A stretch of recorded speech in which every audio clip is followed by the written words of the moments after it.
Viva! Desculpem de novo incomodar aí em vossas casas, mas não consigo resistir à tentação de passar mais meia hora, mais de 50 minutos convosco, a falar de alguns temas em termos de saúde e relacioná-los com a eventualidade de coisas de comida a evitar ou a estimular. Agradeço muito a atenção e o feedback que tem havido do vosso lado, público aí nas vossas casas em relação ao nosso programa, e isso só me estimula a fazer mais e melhor. Acreditem que por vezes não é fácil. Hoje temos um tema para tratar que é litíase renal, ou seja, vulgarmente conhecido por pedra no rim. E temos hoje duas pessoas nas áreas, dignamente, de alimentação e de saúde, que são muito gratas, uma que já conheço há algum tempo e outra que acabei de conhecer há bocadinho, mas que nem por isso lhes tira, digamos, qualidade e respeito. Do meu lado esquerdo tem o Dr. Tiago, um colega de urologia, não está há muito tempo na Madeira, mas é como se estivesse há anos, porque ele tem tido uma influência muito grande na sua área profissional e é muito procurado, obviamente pela sua qualidade, e o chefe Carlos, que está aqui ao meu lado direito, chefe criativo do Savoy. Sim, chefe pode-se chamar assim. Savoy, uma instituição que não preciso dizer nada acerca disso, e agradecer também a sua participação e conivência em estar aqui connosco. Eu queria, antes de mais, começar por ti, Tiago, falarmos um bocadinho da doença que é o alvo do nosso problema. Tem, de facto, um significado em termos clínicos para ti muito importante, em termos das pessoas que procuram? É estressante as pessoas pensarem que têm isso? Procuram-te com alguma ansiedade em relação a isso ou não? Procuram-te calmamente? Disseste-me há bocado que as pessoas iam predominantemente à urgência, mas, de facto, também na tua consulta diária deve aparecer situações destas. Sim, é verdade. Pronto, eu, em primeiro lugar, queria agradecer o convite. É um prazer enorme estar aqui convosco e penso que vamos passar aqui uns bons momentos a ter esta discussão. Em segundo lugar, também queria agradecer essas palavras muito simpáticas sobre mim e certamente exageradas, mas pronto, faz parte aqui da apresentação. Não, o que é verdade é fácil dizer. A litíase, sim, portanto, a litíase urinária, que é vulgarmente designada por pedras nos rins, pelas pessoas em geral, é uma componente muito importante da minha atividade profissional. Portanto, eu vejo muitos doentes, portanto, há um grande componente, uma grande proporção dos doentes que eu vejo são doentes com litíase. É uma patologia que entra muito pela urgência, não é? Portanto, por causa da cólica renal, que é o síndrome clínico por excelência da litíase renal. Portanto, há muitos doentes que nós acabamos por conhecer e tratar porque recorrem aos serviços de urgência. Também há doentes que vêm diretamente à consulta até por achados incidentais, fizeram um exame qualquer de imagem, fizeram um ataque porque tinham uma dor lombar ou mesmo por outra razão qualquer e perceberam que, olha, além daquele problema que eu estava a investigar, por acaso também tenho pedras nos rins, deixa-me cá consultar. Quais são fundamentalmente as queixas major à cabeça, 2 ou 3 queixas que levam o doente à tua procura ou à urgência? Pronto, desde logo a mais frequente e que é subejamente conhecida é a dor, não é? A dor da cólica renal, que é descrita nos nossos manuais de medicina, também leu com certeza, uma das piores dores que o ser humano pode experimentar. Comparável à gravidez, quase. Exatamente. E pronto, eu felizmente nunca tive nenhuma cólica renal, tenho-me safado, mas nós vemos pelo que presenciamos com os doentes e pela descrição que os doentes fazem, que de facto são dores excruciantes e as pessoas passam muito mal. Portanto, essa é de facto a forma de apresentação mais típica da situações de infecção, febre, hipertermia que pode levar até choques sépticos podem acontecer numa situação Podem. Portanto, a litíase urinária, as pedras nos rins, as cólicas, isto é uma patologia benigna, não é? Portanto, habitualmente, com mais ou menos dificuldade, com mais ou menos sofrimento, há sempre algum sofrimento quando há cólica, as coisas acabam por se resolver, pode ser preciso ajudar um bocadinho, não é? Mesmo de uma forma mais interventiva, mas habitualmente as coisas correm bem, felizmente na grande maioria dos casos. Se houver uma sobreinfecção, não é? Portanto, se houver uma infecção da urina que não está a circular, porque há ali um cálculo encravado, algures no sistema urinário. Para dar um foco infeccioso ali. Se a urina que a montante dessa obstrução infectar, aí pode ser muito perigoso. Aí uma doença benigna torna-se numa situação que é emergente e tem que ser resolvida de forma interventiva rapidamente, porque tem risco de infecção generalizada, septicemia e mesmo morte. Portanto, é uma brincadeira. Chefe Carlos, junte-se a nós. Em termos alimentares, tem algumas ideias, eu sei que tem, em relação a coisas que podem e devem ser evitadas ou coisas que devem ser estimuladas. Fale-nos um bocadinho sobre isso. Portanto... Sim, toda a gente sabe que o consumo de água é super importante, não é? Sim. Os tais 2, 3 litros de água e na minha área, ainda há pouco falávamos, na minha área de cozinha, portanto, as temperaturas que nós estamos sujeitos, é normal que haja muito consumo. Obviamente que há alimentos que são ricos em água, daqui a pouco vou mostrar ali algumas frutas que têm bastante componente de água. E falávamos um bocadinho dos frutos secos em relação... Sim. Você perguntou-nos se eram prejudiciais. Sim, exatamente. Há pouco falámos do amendoim, do farelo de trigo e tudo mais. Também já fui doente, portanto já tive cólica renal, com 30 anos. Pois, estávamos a falar um bocadinho sobre isso. Há 11 anos atrás. E você tem tido algumas cautelas em relação a si no seu dia-a-dia? Ao fim e ao cabo é o feedback de um doente que já teve uma cólica e que, por tê-la sentido no corpo, tem alguns cuidados consigo, digamos assim. Sim, a água foi logo daquelas coisas que tive que tomar muita atenção. É interessante porque é um grupo profissional de risco. Sim, a água foi a primeira coisa. No seu dia-a-dia você tem bem essa noção. Muitas vezes o que entra pela boca pode ser prejudicial e tem essa atenção em relação a uma experiência que você aliás, a alimentação, estamos a falar hoje deste tema, mas a alimentação deve ser toda equilibrada para qualquer uma das doenças que existe. Claro. E ainda hoje estava a pensar nos pratos que ia trazer para o programa e todos os alimentos e consumos excessivos fazem mal a qualquer uma doença. Portanto, isso é o mais importante. Falou aí da água. Tiago, a ideia de que as pessoas têm, às vezes, que têm uma pedra, é beber muita água para a pedra sair. Isto tem alguma lógica isso ou não? Não, eu percebo de onde é que vem essa ideia, quer dizer, nós percebemos de onde é que vem essa ideia, porque de facto a principal recomendação, talvez mesmo a principal recomendação para as pessoas que têm litíase é ter uma ingestão alta, elevada de água, 2 a 3 litros por dia. É muito difícil conseguir cumprir isso a longo prazo. Se calhar na sua experiência pessoal, a pessoa consegue, quando está motivada, acabou de ter a cólica há um mês ou há uma semana, está ali e bebe 3 litros de água todos os dias. Controla, tem garrafas ao lado para controlar. À medida que o tempo vai passando, as pessoas vai esquecendo.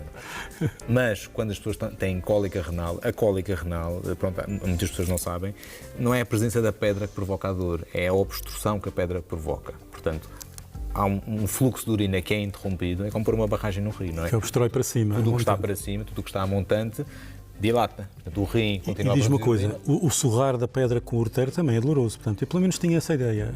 Não é por aí. Não é por aí. É mais a dilatação, é montante. E, portanto, as pessoas, quanto mais água beberem, num episódio agudo de cólica, pior. Mais dor têm. Portanto, durante a cólica, durante o episódio agudo, isto é uma coisa muito importante, é uma coisa de educação geral para a saúde.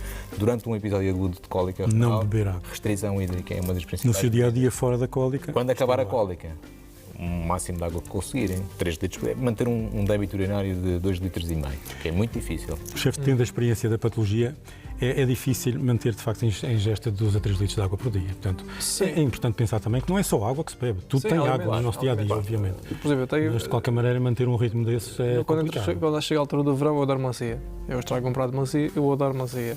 É uma forma de ingerir líquidos, por exemplo, ao melão, portanto, mas acho que a melancia ainda deve ser penso eu que seja dos frutos ainda mais ricos em... Pois há um cuidado que eu tenho, pelo menos em explicar às pessoas quando precisam de hidratação, para fugir um bocadinho do terço de final do dia.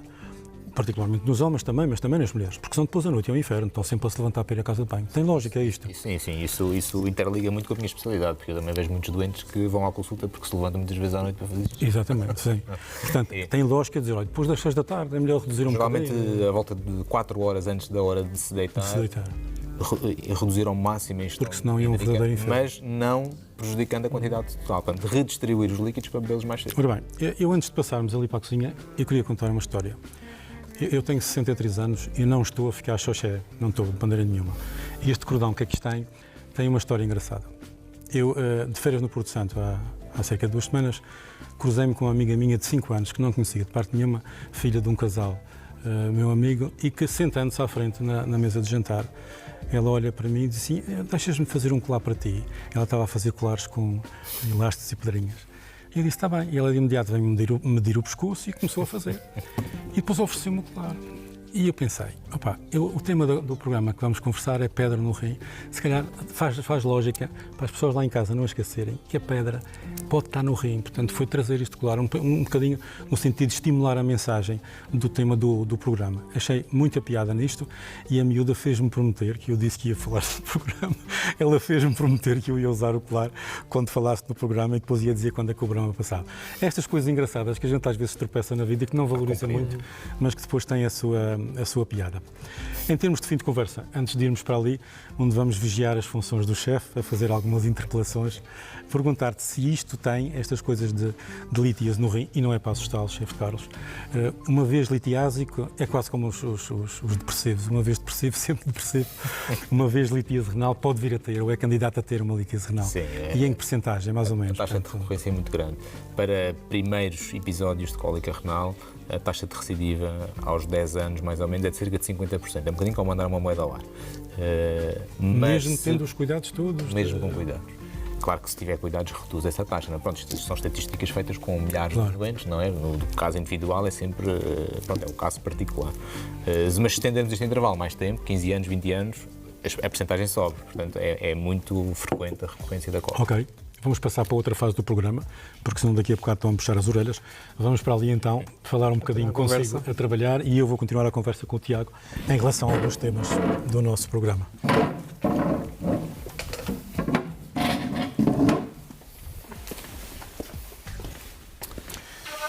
Você fica aí, o Dr. Tiago aqui, e vamos conversando e interagindo e controlando também a cozinha, porque isto não pode ser. Quer dizer, você não pode ter segredos que a gente não pode saber. Quer dizer, não pode. Bem, tenho-vos a dizer que a melancia é dos frutos que eu mais gosto. Você que tenha cautela, se põe isso ao meu alcance. É interessante. Vai ser seja em sumos, seja em sobremesas. Exatamente. Portanto, o que é que eu fiz hoje? Eu trouxe um bocadinho dos meus hábitos alimentares também de casa. Excelente. Para o programa. Obviamente, isto são duas entradas que eu sirvo num dos restaurantes que eu tenho do grupo Savoy. São duas saladas que eu sirvo lá, mas elas foram criadas na minha casa. Portanto, foi em casa, a jantar, à noite. Eu, obviamente, há uns anos para cá, tenho reduzido o consumo de proteína. Não sou vegetariano, mas agora há uma nova tendência que é flexitariano, que é um vegetariano que é flexível, um vegetariano que come em grande parte vegetais e frutas e algumas vezes... Exatamente. E como tudo na vida, o equilíbrio é importantíssimo, o equilíbrio é a base de tudo portanto, eu hoje pensei, bem, hoje vou levar duas saladas. São baratas, são fáceis de fazer, são agradáveis de cor, pratos com cor também, eu na minha opinião também... A digestão começa por aí. Sem dúvida nenhuma. Portanto, sem dúvida nenhuma. Eu vou fazer uma salada, portanto, eu vou fazer 2 pratos hoje.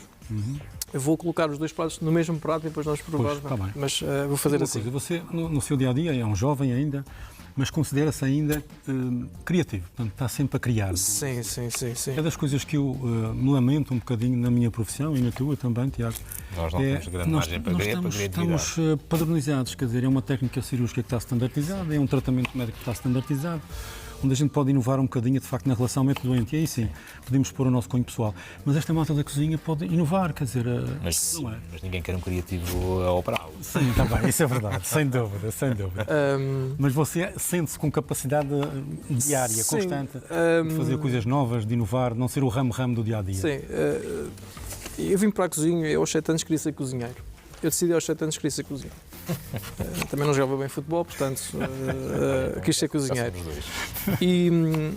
E algo, portanto, eu nunca tive muito jeito para muitas coisas na vida, mas cozinha acho que ainda tem algum jeito e segui cozinha. E a cozinha é algo interessante porque é de sentimentos, nós provocamos sentimentos, muitos bons e maus nos clientes, nós temos prazeres e nós memorizamos sabores, portanto, isso é interessante. A parte da criatividade foi algo que eu também fui adquirindo ao longo da vida. A sua experiência foi dotando de capacidades de criar, digamos assim. Exatamente. E por sua vez também as pessoas aceitarem mais a criação de uma pessoa que já tem alguma experiência, não é? Quer dizer... E estamos sempre a aprender. É uma área que não sabemos tudo. Nunca sabemos. Eu conheci um chefe há uns anos atrás, que era um chefe muito conhecido na televisão, que era e uma vez ele era o chefe Silva, que aparecia na RTP há muitos anos, e um dia era miúdo e fui perguntar, devia ter os meus... Comecei na escola hoteleira, 14 anos, e disse: chefe Silva, eu um dia gostava de saber o que o senhor sabe. Ele dizia-me assim: eu gostava um dia de saber 20% daquilo que não sei. Portanto, e já com a idade que tinha. Portanto, é uma área que estamos sempre a aprender, é uma área que está em constante evolução, em constante mutação. Portanto, falou aí numa coisa que é importantíssima. A formação é importante em todo lado, desde as áreas cirúrgicas, as áreas médicas e também na área da culinária. Falou aí da escola hoteleira. Da Madeira? A escola hoteleira da Madeira? Não, portanto, eu vivo na Madeira, vivo e trabalho há 5 anos, vim para o Grupo Savoy, mas eu estudei na Escola do Estoril. fiz a formação escola média, portanto o 12º de equivalência ao 5º nível, e depois fiz uma formação na escola, portanto na escola superior. Onde fiz importantíssimo haver regras na nossa formação para termos... Sim, é importante. Conhecimento. Aliás, eu te vou dizer uma coisa. Voltei para a universidade, eu não acabei o curso, por uma disciplina, porque eu queria conhecimento, eu queria dar a conhecer. E uma das áreas que eu mais achei piada foi tudo o que tinha a ver com química alimentar. Eu na cozinha precisava saber porque é que eu juntava isto e porque é que eu juntava perceber aquilo. o que estava a fazer. O porquê das coisas, e não só, fazemos assim porque sempre se fez assim. Isso era algo que me deixava sempre um bocadinho insatisfeito. Precisa de saber porque é que isto reduz a intensidade do Exatamente. Porque é que eu junto uma clara? Porque é que eu junto exatamente. sal? Porque é que o sal faz nas papilas gustativas? O que é que a acidez? O que é que provoca? E isso foi muito interessante. Sem dúvida, sem dúvida. Bem, então, o que é que eu fiz aqui? Portanto, eu vou fazer 2 versões de melancia. Eu trouxe aqui uma melancia. Esta é crua, portanto, podem fazer em casa. Esta versão acho que é mais fácil de fazer em casa. Eu aqui trouxe uma melancia, vou aqui só mostrar também para a câmara. Esta melancia é uma fatia de melancia onde eu coloquei num saco de vácuo, portanto, aqueles sacos próprios para fechar a vácuo, onde retiramos. A melancia portanto, é uma fruta porosa, como é maçã, como é o pera, como é pera. Portanto, se eu colocar um saco de vácuo com algum líquido, ela vai fazer tipo esponja, ela vai absorver todos os líquidos que estiverem no exterior. Portanto, o que é que acontece? Isso chama-se impregnar, uma impregnação. Portanto, eu coloquei um pouco de soja, mas só molho de soja de baixo teor de sal. Acertei com alguma água para não ser muito salgado e pus um pouco de mirim. E ela fica mais concentrada. Exatamente. O que acontece? Conseguimos aqui alguns sabores até de atum. E para quem é vegetariano, por exemplo, que não come peixe, acaba por ser mentalmente aproximar-se e tem aqui um sabor bastante interessante. Visualmente e até de sabor. Até a cor. Portanto, a melancia, isto estuda-se na cozinha, há pouco estava a falar, eu estudo muito isto, que eu tenho livros que se diz, ok, melancia combina com o quê? E a gente sabe, pronto, na cozinha, que nós andamos neste mundo da cozinha, sabemos que melancia combina bem com queijo, melancia combina bem com manjericão. E é isto que eu trouxe hoje para o prato. Eu vou fazer uma salada de melancia com 2 maneiras, uma crua e uma impregnada. Trouxe aqui a manjericão, li algures que o manjericão até fazia bem portanto, a questões da patologia. Da cólica renal. Fiz aqui um vinagrete muito simples. Isto é tomate inglês, maduro, triturado, uma varinha mágica. Junto um pouco de vinagre balsâmico, mas quase quantidade nenhuma, porque a acidez do tomate inglês já cá está. E azeite virgem. Não há sal, não há pimenta, não há disso. Depois vou pôr um pouco de raspa de lima, porque a acidez nas nossas papilas gustativas provoca aqui algum salivar e até ajuda a ter mais sabor. E um óleo, fiz um óleo que é um azeite de manjericão. Isto é muito fácil, isto é divertido, até os miúdos podem ajudar os pais. Isto basicamente é colocar cubos. Eu vou usar o prato para colocar 2 pratos. Deixá-lo um bocadinho a confeccionar e, entretanto, vou conversar aqui com o Tiago acerca de algumas coisas relacionadas com a doença em causa. É conhecido, a obesidade hoje em dia é uma situação muito frequente e que as pessoas correm o risco de dizer, particularmente as mulheres valorizam mais, mas também o homem. O sedentarismo também, o tabagismo, o álcool. Alguma destas coisas são para ti fatores predisponentes ou precipitantes ou que podem levar à situação de litíase renal? Sim, desde logo a obesidade, diabetes, o síndrome metabólico. O diabético também. Sim, são doentes que têm mais... todas essas situações são fatores de risco para a litíase. São alterações metabólicas, digamos assim, que pode levar a uma precipitação dos tais oxalatos. Exatamente. O oxalato de cálcio ou o fosfato de cálcio. Ou o ácido úrico. Falares em cálcio, e nos diabéticos, é comum as pessoas pensarem, e hoje em dia muitas vezes com os tratamentos de osteoporose e essas coisas todas, ou de complementação com cálcio na alimentação, dizerem as pessoas que têm litíase ou cálculos no rim não pode comer coisas com cálcio, não pode fazer terapêuticas com cálcio. Sim. Até quando é que isso é verdade? Ou se isso tem algum quê de verdade? Isso está bastante errado, mas é uma ideia de facto muito comum. Uma vez que os cálculos são constituídos por cálcio, 80% das pessoas que têm litíase cálcica. Porque depois já há a litíase de ácido úrico, há a litíase de infecção, que se chama estruvite, portanto há outros tipos de cálculos, mas a grande maioria, se uma pessoa tiver que apostar, é cálcica. É cálcica. E, portanto, as pessoas fazem essa associação de ideias. Então, se eu tenho cálculos que são compostos por cálcio, não vou ingerir cálcio. Claro. Portanto, deixam de beber leite, deixam de comer iogurtes, deixam de comer queijo. Isso está completamente errado. Porque os cálculos são de cálcio. A maior parte dos cálculos de cálcio são de oxalato de cálcio. O oxalato, que também está presente na nossa dieta, se estiver livre no intestino, é absorvido livremente e, portanto, aparece mais na urina, aumenta a sua concentração na urina. Mas se houver cálcio no intestino, o cálcio e o oxalato formam um complexo que não é absorvido e é excretado pelas fezes. Portanto, se uma pessoa deixa de ingerir cálcio completamente, o oxalato fica todo livre no intestino e aumenta. Exatamente. Portanto, as pessoas que fazem restrição de cálcio, que deixam de ingerir cálcio, têm maior risco de litíase. Por outro lado, também é importante dizer que um excesso de aporte de cálcio, as pessoas fazem suplementação e depois ainda ingerem muito cálcio na alimentação. Isso também não é bom. Portanto, a dieta em cálcio deve ser uma dieta equilibrada. 3 porções por dia, como um iogurte, bebe um copo de leite, como uma fatia de queijo, não tem problema nenhum. Isso se deve estimular. Não deve ser nem de mais, nem de menos. A atividade física é para ti positiva? Ou seja, o sedentarismo promove a litíase ou não? Daí a ligação é sempre um pouco indireta. Portanto, obviamente que a atividade física combate a obesidade, combate a síndrome metabólica, combate a diabetes e, portanto, desse ponto de vista, obviamente que é benéfico, apesar de não ter um efeito direto na litíase. Tu vês com alguns maus olhos, digamos assim, um doente teu que sabes que tem litíase, que eventualmente já teve um cálculo renal excretado e que de repente vai fazer crossfit e atividades assim físicas intensas. Não, os ortopedistas vão gostar, porque ele vai se calhar ter vai lixar completamente as articulações. Se nunca fez, mas em termos de litíase em si, não, a desidratação que isso pode condicionar... Há pouco falávamos aqui do exemplo do chefe que tem uma profissão de risco para a litíase, que é os cozinheiros, os chefes de cozinha. As variações de temperatura. Estão num ambiente fechado, quente, habitualmente, geralmente estressante em termos de tempo, têm que estar sempre a fazer coisas e têm que estar sempre atentos a muitas coisas, esquecem-se de beber água, não é? E desidratam-se muito. Portanto, as profissões que estão associadas a ambientes quentes também são mais associadas ao litíase. São propensas a isso. Exatamente. Portanto, é claro que se uma pessoa não tiver cuidado de se hidratar, for fazer crossfit ou ginástica, tem que ter sempre a lembrança de se hidratar, tem que andar sempre com uma garrafa de água atrás. Mas não vês com maus olhos isso, de maneira nenhuma? Não vejo com maus olhos. Não. Isso não é um risco. Para ti, quando tens um doente com litíase, no seu segmento, tu gostarás algures de ver a cor da pedra que ele tem, o aspecto da pedra, que isso vai-te dar algum dado em termos de origem, digamos assim? Nós muitas vezes dizemos aos doentes que se eles emitirem o cálculo, portanto, se o cálculo sair, se eles conseguirem apanhar, é ótimo. Depois trazem à consulta, basta trazerem o cálculo isolado, não é preciso, às vezes as pessoas põem dental, não é para fazer nada disso, o cálculo seco.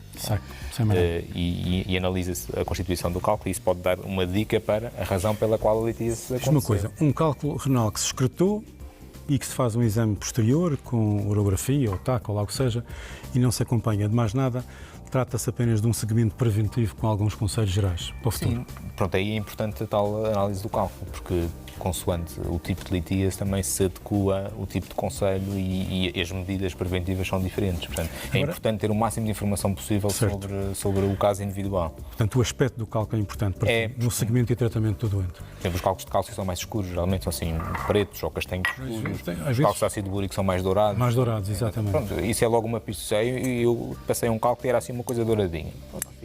Agora vamos falar um bocadinho dos cálculos um bocadinho maiores que não passam pelo ureter e ficam encravados cá em cima no bacinete, com a forma do bacinete, que a gente às vezes vê coisas tão giras nesse aspecto. A tua perspectiva é que é? Tratamento médico, cirúrgico, aguardar que venha queixas e depois logo se vê, ver a dilatação do rim ou não? Mais uma vez depende da constituição do cálculo. Os únicos... isso também é outra coisa que é interessante dizer, porque as pessoas têm muito aquela coisa, vou beber o chá, quebra-pedra. Os únicos cálculos que se conseguem dissolver com terapêutica médica, os únicos, são os cálculos de ácido úrico. Os cálculos de ácido úrico representam 6, 7% da quantidade total. Existe alguma relação entre os uratos nas articulações dos joelhos e por aí adiante e a existência? Sim, a gota. É uma coisa que é comum na gota, digamos assim. A gota é um fator promotor de litíase de ácido úrico. E falávamos há bocadinho que, de facto, a litíase também pode ser uma doença paraneoplásica. Paraneoplásica, ou pelo menos indiciante de outra patologia. Pode ser indiciante de outra patologia. Ou da paratiroide, ou... Portanto, uma avaliação inicial de um doente que se apresenta com uma situação de litíase, uma cólica renal, uma vez resolvido o problema agudo, não é? Portanto, quando o doente estiver confortável, deve sempre fazer, mesmo nos primeiros episódios, deve-se fazer um estudo analítico resumido, não é preciso fazer um estudo exaustivo que se faz nos doentes que têm litíase recorrente, mas mesmo naqueles que só tiveram um episódio, deve-se fazer um estudo analítico sumário, mas que permite identificar logo 2 ou 3 situações que podem estar a causar litíase. O álcool, bebidas brancas e cerveja Dizias há bocadinho que era diurético e era de estimular, mas na dieta de um homem ou uma mulher com cálcio, com litíase, é de recomendar? Ou por exemplo, no leite de ácido úrico, não. No leite de ácido úrico, o álcool é uma fonte de purinas e depois, como sabe, as purinas, o metabolismo das purinas depois vai... Tem um metabolismo diferente, e vai aumentar as valências ácidas na urina e isso vai promover a formação de Uma vez mais, o homem é privilegiado com a maior incidência disto, não é? Sim. Nós somos, de facto... É um privilégio que ninguém quer ter. Mas não é muita diferença. Não é muita diferença. Antigamente a diferença parecia ser maior. Nas últimas décadas tem havido um estreitamento deste gap entre homens e mulheres e neste momento estamos com um valor O uso de anticoncepcionais, no caso da mulher, poderá ter algum fator precipitante ou não? Não há relação possível, nem o tabagismo também. O tabagismo também não costuma estar associado à litíase, não. Olha, e que tal a gente controlar aqui o chefe Carlos? Porque ele está com uma bolinha do caraças, para não fazer. Já fez um prato. Portanto, ele já traz coisas grandes que eu não consigo comer à dentada. Portanto, isto se fosse mais pequenininho, eu já me tinha ajeitado. Mas podemos já resolver essa situação. Muito bem. Consegue cortar aqui quem não chora, desde um ovo. E portanto, aqui tem uma colherzinha. Espetacular. E aqui tem. Vejam como vale a pena de vez em quando falar um bocadinho para que Deus ouça. Mas, chefe, o que é que está aí a fazer? Eu fiz o primeiro prato, portanto, a tal melancia em duas maneiras. A melancia que podem fazer em casa, que é basicamente descascar, cortar cubos. O requeijão também cortei em cubos. Eu aqui usei a tal melancia que coloquei em saco de vácuo com soja e mirim, mas está com óleo, mas podem não fazer dessa forma, porque dá um bocadinho mais de trabalho.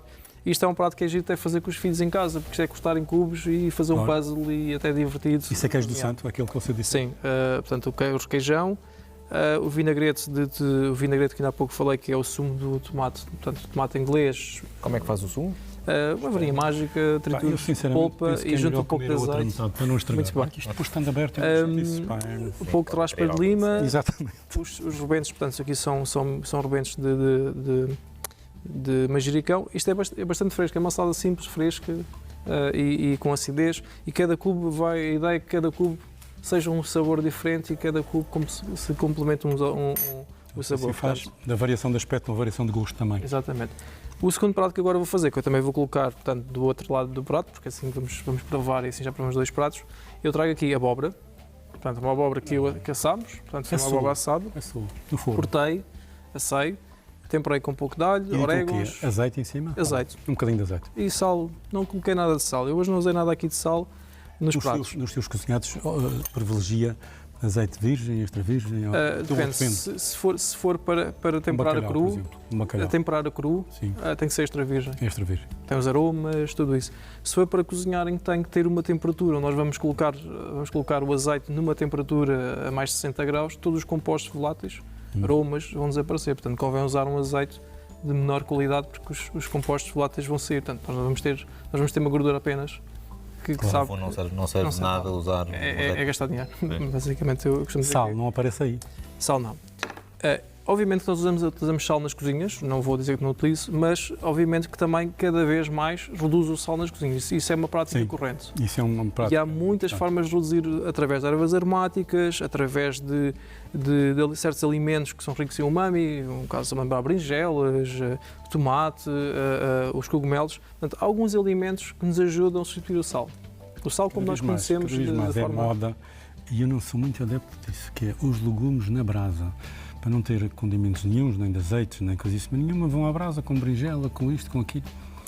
É muita saída, portanto, cria cor, cria gostos diferentes. Depende dos legumes e depende também as ervas aromáticas podem ajudar. Eu normalmente até uso mais ervas aromáticas frescas, que eu acho que dá ali algumas, do que propriamente as consideradas da serra ou as mais secas. Orégãos, acho que fica super bem. Aqui, portanto, eu vou usar a abóbora, como eu ainda há pouco expliquei, cortei, assámos, portanto, há quem goste mais al dente, depende, 10 minutos, 15 minutos, há quem goste mais tostada, há quem goste menos tostada, podem nas grelhar também, na brasa, se quiserem, há pouco estávamos a falar, outra forma. Fiz aqui um creme de limão, isto é muito interessante, isto é um creme de limão. Este creme de limão, portanto, é só casca de limão, que é fervida 7 vezes num pouco de água e açúcar, não muito açúcar. Ele é fervido 7 vezes em águas diferentes. Com um pouco de açúcar, mas pouco açúcar. E depois é triturado. Ou seja, eu consigo tirar aquele sabor amargo da casca branca e vou conseguir aqui uma coisa muito interessante. vou fazer o tal equilíbrio. Portanto, eu tenho aqui um alimento que eu acho que é um alimento super interessante, que tem um sabor muito específico e vou dar-lhe acidez. Trouxe aqui, para dar aqui alguma cremosidade e algum picante, eu trouxe aqui uma nata azeda, conhecido como o creme fraiche, mas é uma nata azeda que eu faço. Já provei há bocado. Eu faço esta nata, é muito fácil de fazer. Há quem compra no supermercado, ele existe, eu acho que é caríssimo e eu faço em casa porque eu faço também muitas vezes a minha própria manteiga. Vou mostrar ali para a rede. Sim. Isto é fácil, isto é, portanto, para um litro de nata fresca, uma nata não pasteurizada, uma nata fresca, que tem validades mais curtas, Claro. 10% de um iogurte sem açúcares, com todas as bactérias úteis que eles trazem, é juntar, portanto, é misturar o litro de nata fresca com o iogurte e deixar ficar numa zona não muito quente, sem grandes, portanto, oscilações de temperatura, 20 graus, 15 graus, e deixar ele fazer uma fermentação. Fermentar um bocadinho. O que acontece? Ela vai fermentar e é muito natural. Isto faz-nos muito bem também ao nosso organismo. Portanto, são os fermentos lácteos que não são nocivos, mas que são... Porque eles alteram o pH, portanto não há problemas nenhum, porque há uma alteração de pH, portanto, não havendo pH, as bactérias também não chateiam muito. E consegue-se uma nata ácida. São 3 dias. Se eu deixar 5 dias, faço uma manteiga. Pois bem. Depois bate aquela nata ácida e faço uma manteiga fermentada e dali pode fazer imensas coisas. Podemos fazer a manteiga, posso tirar o soro e fazer uma coisa que agora está muito na moda, que é o kvass, que se usa muito nos países nórdicos. Portanto, há muitas coisas. Portanto, acho que tudo se pode aproveitar. Portanto, e é mostrar que também se pode fazer isto em casa. Portanto, de certa forma, nada se perde. Portanto, não, tudo se transforma. Ela dizia que tudo se transforma na cozinha. Aqui trouxe um picante, uma mistura de picantes. Isto são pimentas, portanto, da Ásia. Nós chamamos disto de togarashi, que é uma mistura japonesa. Portanto, tem algumas sementes, tem um pouco também de sementes de sésamo e são uma mistura de pimentas asiáticas, uso muito da cozinha japonesa. Novamente, tentar dar sabor sem utilizar o sal. Sementes de abóbora. E depois tenho aqui uns coentros para dar frescura. Sementes de abóbora. Eu adoro. E para mim isto é para gosto muito de sementes. televisão e um jogo de futebol. Eu sou Falando nisso, muito de futebol do Benfica, no sábado, no domingo passado. Pois, vamos lá, não correu muito bem. Eu não ouvi, mas gostei de ouvir. Gostaste? Portanto, o que é que eu vou fazer? Vou respeitar o corte daquele prato. Portanto, se eu fizer um prato com cubos, aqui vou fazer exatamente a mesma coisa. Portanto, vou cortar. Podia servir a abóbora quente, tépida, fria. Eu hoje vou fazer fria, mas podia, porque o prato todo é frio. Vou só aqui a parar. Nós vamos deixá-lo mais um bocadinho, 8 minutos. A questão do sal é muito... É tanto quanto nos falta para voltarmos à mesa. E vou conversar mais um bocadinho com o Dr. Tiago. Para você não se sentir constrangido. Não faz mal. Mas a gente volta, atenção. Até já. Quando olharmos, está tudo pronto outra vez. Tiago, diz-me uma coisa. Tu fizeste tudo o que é possível de prevenção, conselhos dietéticos, perca peso, tenha juízo, sei lá, essas coisas todas, mas está sempre lá um cálculo enorme que de vez em quando vai aumentando as suas pedrinhas por ali abaixo. Chegamos à possibilidade de opção cirúrgica. Qual é a tua conversa para o doente? Portanto, isso varia muito com o tipo de cálculo, nomeadamente com a dimensão do cálculo e com a localização. Portanto, há várias técnicas cirúrgicas. Quando se chega a um momento em que já não há outra alternativa a não ser a intervenção cirúrgica, há vários tipos de técnicas que se têm que adequar à dimensão e à localização do cálculo. Hoje em dia, antigamente, estamos a falar há décadas, portanto há 20, 30 anos, ainda se fazia muita cirurgia transabdominal e lombar. Cheguei a ajudar. Eu ainda também no início da minha carreira também cirurgias agressivas para caralho. Muito agressivas, portanto, com secção de grupos musculares, dava deformidades da parede abdominal, ou recuperações muito lentas. Isso hoje em dia está, não vou dizer prescrito, porque ainda há situações muito específicas em que se pode fazer, mas hoje em dia é muito raro fazer-se isso. Houve uma evolução muito grande em direção à cirurgia endoscópica, a cirurgia minimamente invasiva, que se faz com aparelhos que entram por orifícios naturais, portanto, pela uretra. Antes de chegarmos a atravessar a pele, tem as opções endoscópicas. Exatamente. Portanto, hoje em dia muito em moda também. É o que mais se faz na literatura hoje em dia. Entra pela uretra, não é cirurgia por orifícios naturais, não é? Mas detecta o ureter. É uma cirurgia, é uma endoscópia, é como fazer uma colonoscopia, é uma endoscopia digestiva alta. Portanto, há alguma inovação técnica neste momento na Madeira em relação a isso? Portanto... Sim, olha, por exemplo, os geradores de energia, depois é preciso, nós temos que ter acesso aos cálculos, não é? Temos que chegar lá. E nesse aspecto, a miniaturização dos instrumentos ajudou imenso. Os arteroscópios são finíssimos. Nós conseguimos navegar dentro do rim com um arteroscópio flexível, não é? completamente atraumático para o sistema urinário. E depois, além de chegar lá, é preciso ter energia para destruir os cálculos. E daí o laser. Hoje em dia utiliza-se predominantemente o laser. Nós temos um laser muito recente, por exemplo, que foi uma aquisição até recente do hospital. Portanto, isso é uma coisa, se atravessando apenas orifícios naturais, não é preciso atravessar a pele. Não é preciso atravessar a pele. Nas situações grandes, em que não conseguiste... Se os cálculos forem muito grandes, pode ser preciso atravessar a pele, nomeadamente por cirurgia percutânea. Fizeste uma tentativa endoscópica de retirar, não foi possível, não partiu. Às vezes, logo à partida. Ou à partida decides... Sim, se tiver um cálculo com mais de e nunca por diante. Portanto, é uma coisa lateral e para trás do peritoneu, digamos assim. É um acesso extraperitoneal para a cirurgia percutânea, sim. Portanto, tu chegas ao rim sem ter que mexer numa capinha que protege o rim, que é o peritoneu. Chegas ali, diz ao cálculo, pelas costas, por assim dizer. Exatamente, pelas costas. Sim. Claro que, além destas duas modalidades, há modalidades não invasivas do tratamento da litíase, que é a litotrícia, que as pessoas também já ouviram falar, a litotrícia extracorpórea por ondas de choque, que é uma modalidade muito interessante.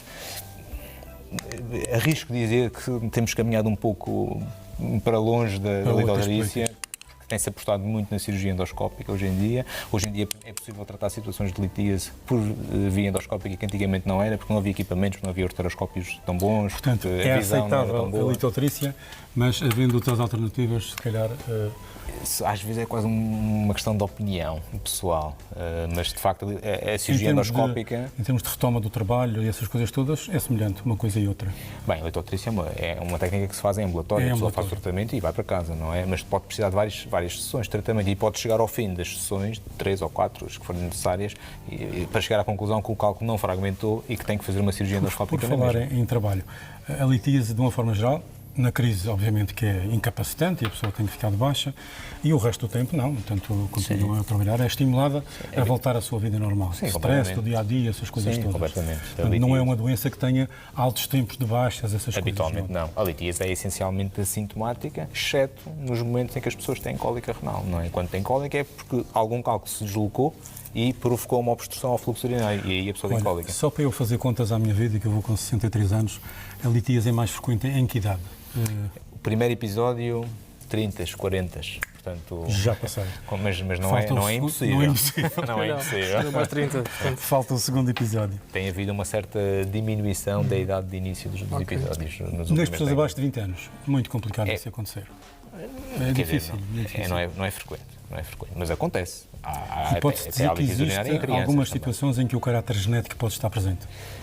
Depende, porque a litíase é uma doença muito complexa porque é multifatorial. Na hipercalciúria idiopática, que é a alteração mais frequente, não é? Que as pessoas têm um excesso de cálcio na urina sem haver nenhuma razão conhecida imediatamente, a hereditariedade é poligénica. Portanto, há muitos mecanismos que podem estar envolvidos, mas não há dúvida que há famílias em que há... Implica estudar a família ou não? Não. Nunca desafiaste para esse tipo de coisas? Não, isto não faz. Ora bem, nós temos que controlar o chefe. Isto não pode ser. Nós estamos a 2 minutos ou 3 de voltar para a mesa. Nós temos que nos controlar para não... A nós também, obviamente. Isso está com então já temos aí a segunda parte do prato. Sim, é verdade. Então temos aqui a abóbora. E de novo você junta-lhe gostos. Portanto, o tal que eu coloquei ácido do limão. Exatamente. E o outro que é a nata. Portanto, a nata azeda com um pouco de rábano. Portanto, pasta de rábano dá ali um toque também Esta fase picante. de tratamento para si é uma coisa importante. Portanto, o aspecto que você vai vender o produto... O equilíbrio, as cores, o equilíbrio. Obviamente aqui coloquei 2 pratos no mesmo, mas eu acho que até nem funcionou mal porque até se complementam. E você, enquanto chefe de uma cozinha, faz questão que todos os pratos, antes de irem para as mesas, passa debaixo do seu olhar, em termos... sim, ou já tem uma equipa de trabalho rotinizada para isso? Sim, tem uma equipa, porque nós temos bastantes restaurantes e não consigo estar em todos, mas as equipas, sim, são formadas para isso. Obviamente que há... Isso é outro aspecto que eu gosto de falar. Eu gosto de ir a um restaurante e isso conheço o chefe muito mais. No fim, no princípio, lhe perguntar o que é que ele me recomenda, como essas coisas todas, para além do que está na lista, que é um aspecto importante. E no fim, discutir um bocadinho com ele. E fico frustrado quando pergunto se o chefe está e ele não está. Sim, normalmente temos sempre um chefe. O chefe está sempre.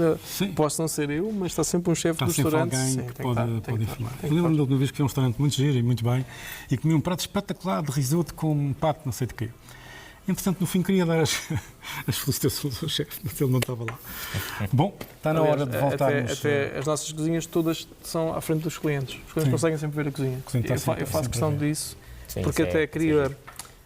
Como é que é explicar? Cria uma segurança para o cliente porque vê a cozinha. Claro, em termos de condições de higiene, essas coisas se vê, se os cozinheiros estão chateados, mas o próprio também cozinheiro consegue sentir o cliente.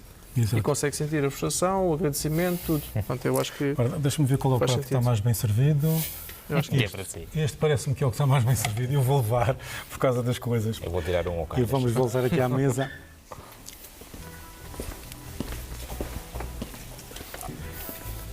Isto de facto, o aspecto, vê, eu já tenho hormonas a serem segregadas por tudo quanto é sítio, é uma coisa impressionante. E quase que tenho que dizer ao meu cérebro para ficar quieto. Quer dizer, é uma coisa impressionante. Eu tenho alguns amigos que perguntavam onde é que estava a carne, não é? Portanto, sim, está bem, mas repara, há um tempo para tudo. Quer dizer, então, no verão, que é a altura que estamos, acho que é um aspecto importantíssimo. E aqui prova-se que, de facto, de uma forma barata, equilibrada em termos dietéticos, é possível fazer coisas que sejam prazenteiras à vista e à boca. Pretendo também provar, ao longo destes programas, que não é preciso comer comida sem sabor para ser saudável. De maneira nenhuma. Desde que as coisas sejam equilibradas, em termos de carne, de peixe ou outros condimentos, é importante que isso seja. Depois desta nossa experiência, e antes de provar, que eu estou ambicioso por tocar isto, eu queria perguntar a cada um de vez, e desta vez vou começar por si, chefe Carlos, o que é que sente disto? Acha que consegui transmitir alguma mensagem para o lado de lá, de coisas simples? Acha que consegui ser útil em algumas dúvidas das pessoas na área que nós temos aqui a falar, de uma forma perfeitamente despretensiosa? Quer dizer, não é um mundo científico, não. Temos os pés no terreno e conversamos de um tema de uma forma abrangente. Eu gostei muito também da intervenção do Dr. Tiago, porque falou da minha classe laboral, portanto, da minha classe de cozinha. E é um aspecto que eu não desconhecia, sabia que havia essa patologia, mas acho que até quem viu... Ventos quentes. Acho que isso é essencial. Em termos de programa, deve ser isto mesmo, deve ser leve, tem que ser um programa leve, fácil de informação, acessível, absurdo, obviamente. E saem às vezes porque certas palavras quem não é da área não conhece. No seu caso concreto foi duplamente útil, não só a sua capacidade profissional, como a vivência que você teve da própria patologia em si. Sim. Peço-lhe que não fique ansioso por aquilo que o Dr. Tiago disse, que ele às vezes exagera, que é que quem teve uma litíase vai ter em 50%. Enfim, aqui aos médicos a falar, é preciso termos cautela com isso.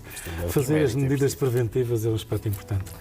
E tu, Tiago, achas que fomos úteis em conjunto, tu Espero concretamente, que sim. na tua área, transmitir alguma coisa para o lado de lá, de forma simples e calma? E em termos de alimentação, só para fazer aqui uma ligação final, há 3 regras básicas para os doentes com litíase: ingestão de água, 2 a 3 litros por dia, pouco sal, que o chefe já sublinhou muito bem, e pouca proteína de origem animal. São as 3 coisas principais na dieta para reduzir a probabilidade. As verduras, espinafres e essas coisas todas, eu tenho muito ideia. Muito rico em oxalato. Os tais oxalatos perigoso. que são um pouco perigosos. Mas é especificamente o espinafre, a beterraba, não são todas as verduras. Sim. O espinafre particularmente. E os frutos secos também. Portanto, chocolate nozes, também, um pouco falam do chocolate cacau, também. Sim. Há coisas, todas estas coisas todos estes alimentos devem ser consumidos com moderação. É impossível dizer a um doente, olha, nunca mais pode comer amendoins. Ninguém vai cumprir isso. Não vale a pena estar a dar conselhos que as pessoas não vão cumprir. Não vale a pena Você beba mais ponjas, você beba mais pastel de laranja. Portanto, modera o consumo, reduza. Há uma coisa que é muito rica em oxalatos, já há pouco falávamos, que é o farelo de trigo. O farelo de trigo deve ser proscrito da dieta. Da dieta. Mas de resto, todos os outros alimentos que são ricos em oxalato podem ser consumidos. A Coca-Cola é rica em oxalato. Se me disserem que eu nunca mais posso beber Coca-Cola... A Coca-Cola pode ser um patrocinador, então.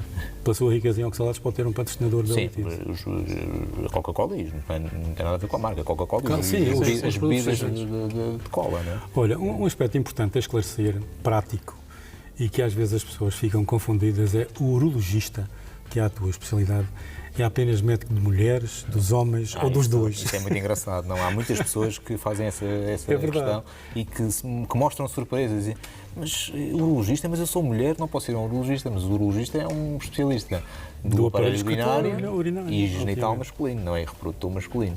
Portanto, todas as senhoras têm rins, bexigas, ureteres.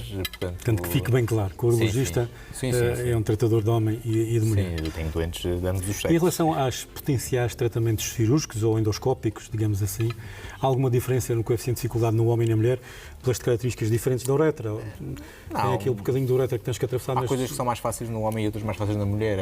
O homem tem uma uretra mais comprida, tem a próstata, é preciso negociar aquela tortuosidade da uretra e da próstata para chegar à bexiga e depois aos ureteres. Nas mulheres não há isso, não é? Tem uma uretra curtinha, o acesso é mais fácil. Por outro lado, as mulheres têm os ureteres, que são aqueles canais que drenam a urina do rim para a bexiga, que nós temos que também canalizar entre aspas. Geralmente as mulheres têm os urteiros um pouco mais finos. Às vezes é mais difícil introduzir os equipamentos nos urteiros. Uma ideia engraçada que saí daqui hoje, eu próprio, é que eu tinha a ideia que a dor da cólica era o pedalinho a vir por ali abaixo a chatear. Não é. É a dilatação dos canais excretores para cima. E porque os terminais nervosos estão na cápsula renal. Quando a cápsula renal distende, com o rim a inchar, entre aspas, isso é que provoca a dor. Duas perguntas simples e básicas. Gravidez e litíase, alguma relação? Algum cuidado a ter? A gravidez é um estado que promove a litíase. Litiásico, digamos assim. Por várias razões. Pelo ambiente hormonal, o aumento da progesterona, a gravidez e o pós-parto. O aumento da progesterona provoca uma certa estase urinária. E a estase também promove a litíase, e as grávidas têm uma hipercalciúria fisiológica, portanto tem um aumento da excreção de cálcio, portanto isso também promove a formação de cálcio. Alguma cautela, digamos assim. Sim, não é raro. E é mais difícil tratar uma grávida, porque não pode fazer raio-x, não pode fazer TAC, não pode fazer... É lícito, isto é uma pergunta, numa doente que se sabe que teve um cálculo renal e que pretende engravidar, fazer um ponto da situação antes da gravidez com raio-x simples, digamos assim? Sim, acho que não é descabido. Não é descabido, não. Para tentar também antecipar alguma situação. Antecipar alguma chatice e saber o que é que se passa em termos concretos. Claro, quando acontece uma situação de cólica renal na gravidez, dependendo também da fase da gravidez, não é, do trimestre, mas se não for resolvida espontaneamente, a pessoa pode sempre fazer uma derivação urinária, portanto põe um catéter uretral ou põe uma nefrostomia, que são uns tubinhos que permitem que a urina volte a circular, e depois do parto resolve o problema. Por vezes é problema. Por vezes é preciso, sim. Uma pergunta para si. Você é um profissional de cozinha, chefe de cozinha, conceituado, teve uma situação de cólica renal, sabe que a tem alguns caráteres preventivos na sua vida do dia-a-dia, alimentar e de atividade. Sente alguma limitação? Você psicologicamente sente alguma limitação? Ou isto é importante para quem teve uma coisa destas, ou esquece isso completamente e faz a sua vida e depois está atento a uma série de pormenores. A regra é essa. É tentar esquecer, ou isso é uma coisa que o incomoda e que de vez em quando vem à sua cabeça? Dores. Não sei se eu queria esse hábito depois de ter a cólica renal, mas eu sempre que eu me deito bebo um copo de água. É uma coisa automática, não sei porquê, e sempre que me levanto bebo água. E muitas vezes durante a noite, às 4 da manhã, aquilo é quase sempre certinho, bebo um copo de água.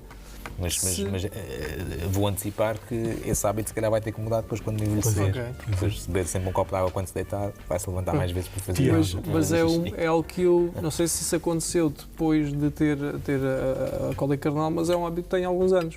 Acontece-me sempre isto. Mas de resto pode-se dizer que é uma pessoa que faz a sua vida normal. Mas não pensa nisso, não é? Não pensa nisso habitualmente. Não penso que bebo água porque tive cólica renal, não. Tenho ideia que as pessoas não pensam nisso, fazem a sua vida normal. Diz-me uma coisa. Cólica renal, não das mais exageradas, que causa dor lombar e a dor lombar em si, de uma pequena hérnia, de um indivíduo que sabe que tem uma pequena hérnia. Tens com frequência esta dicotomia, digamos assim? Sim, muitas vezes quando tem dor lombar inexplicada, não é? Nós não sabemos o neurocirurgião, recebo o doente Dr. Gil Bebiano a dizer que ele tem uma dor lombar, mas não é nada com ele. Deve ser uma cólica renal. E depois nós fazemos uma imagem e não tem... São duas situações que se acompanham muitas vezes e que são diagnósticos há uma certa... E finalmente, uma última pergunta para ti, antes de provarmos este prato delicioso. A obstrução dos canais excretores da urina, a nível do bacinete, por exemplo, dilata para cima e pode levar a disfunções graves do rim. Pode, sim. Infecções, inoperabilidade... Isso é muito importante, deixa eu sublinhar isso. Porque se tiver uma cólica e não tratar, quer dizer, aguentar estoicamente ali a dor, não for ao hospital, não quer fazer nada, a dor da cólica vai acabar por passar, porque o rim vai se cansar, vai desistir, não é? E depois vamos ter aqueles rins com umas dimensões enormes. E vai-se transformando numa bolsa de urina que depois deixa de ter função. Eu lamento, nós tínhamos conversa para 2 horas à vontade, mas vamos provar isto, porque o pessoal lá em casa quer que a gente seja testemunha. Eu faço a minha sugestão é ir provando cada cubo, diferentes, porque assim, a melancia crua será macia, pronto, mas é bom provar cada elemento porque eles vão se complementar uns aos outros. Eu vou esquecer agora cólicas renais, desculpa lá. Mas isto aqui não há aqui nada que prova cólicas renais. Desculpem lá em casa ou à vontade, mas é que nós estamos mortos de fome, atenção, quer dizer, tanta conversa e tanto cansaço, temos que comer qualquer coisa agora. Muito obrigado.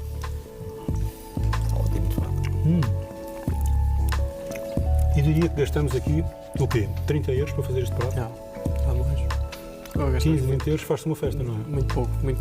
Temos aqui produtos que...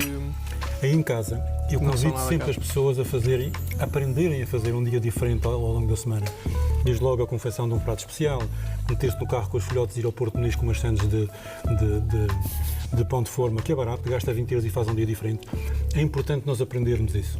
O ramo de jantar, posto no sofá a ver televisão, ainda por exemplo, com notícias tontas, é doentio e promotor, porventura, de patologia lombar e de litíase. Aprendam a viver convosco, sem grandes custos. E este é um exemplo disso que eu estou a dizer. E envolver também os filhos. Claro, envolver os importante. filhos. Envolver os filhos. Para que no futuro saibam comer e saibam apreciar. Sim. Acho que isso é muito importante. Muitas vezes nós empenhados na nossa vida Aprendam a profissional, comer, acabamos por não ter tempo para essas personalidades que estão a crescer e precisam tanto de nós. Exatamente. Isso é muito bem pensado. Mas é interessante provarem aqui a melancia, que há aqui vários